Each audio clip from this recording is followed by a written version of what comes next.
would you say, Professor, that social media and so-called propaganda on social media, what goes viral, does this play a big role in how the survey results come out eventually?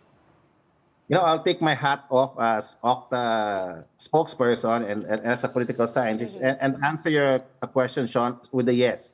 Because a lot of misinformation is out there, and that definitely affects how people perceive the issue. But still, majority of the Filipinos see West Philippine Sea as a serious issue.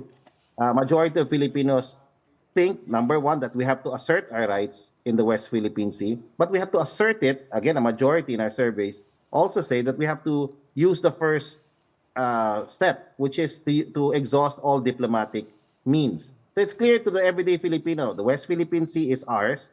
Number two, it's a serious issue and we need to assert our rights there. And number three, that diplomacy is the first step. You might want to guess the second step, no? Because they also gave three measures that the government should prioritize. The first measure is to exhaust all diplomatic efforts to resolve the conflict in that area. And number two, to actually expand military presence, which the government is trying to do, no, in those areas, whether it's naval or through presence. And third, to modernize our armed forces. So the response, the sentiments of our countrymen with regards to how the government should respond to this continuing crisis is very clear. And I think that's where the government takes off, because its current response in the West Philippine Sea is largely supported by the population. Well, in relation to that also, Professor, back in September, you had this survey where Filipinos, or 80% of Filipinos, say they support the government's transparency efforts, exposing the actions of China, especially in the West Philippine Sea. And younger Filipinos actually compose majority of that. So what does that tell you as a researcher? What's driving this interest from the younger generation? I think it's everything they see in social media and the news. For many Filipinos, at least in our FGDs, many of them feel very bad, no, about how our Coast Guard, our fishermen are being treated in these areas. The continuing harassment being experienced by our countrymen. Some even say in the FGDs, they don't like seeing our flag, getting wet when, our boats are water cannon. So all of this not only breeds distrust, it feeds into the rising perception that China is a threat to national security as far as the Philippines is concerned. And that particular approach is very hard to, to mitigate.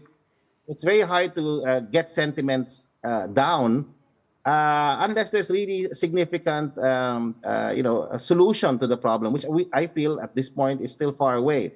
So how does it affect Philippine-China relations? I think even the Chinese embassy is looking at this data and seeing it. What needs to happen offhand in the short run is to de-escalate this tension that has just occurred over the last few weeks, and see if calm and diplomacy will get both sides talking and start this long process of trying to find a solution to the rising tension in the West Philippine Sea. I'd like to emphasize, yeah, of course, I'm being optimistic there, but the one point that I want to emphasize is that the tension in the West Philippine Sea is not the end all and be all of our relationship with China. We have to understand we have a trade relationship with China. It's an important trading partner, and at some level,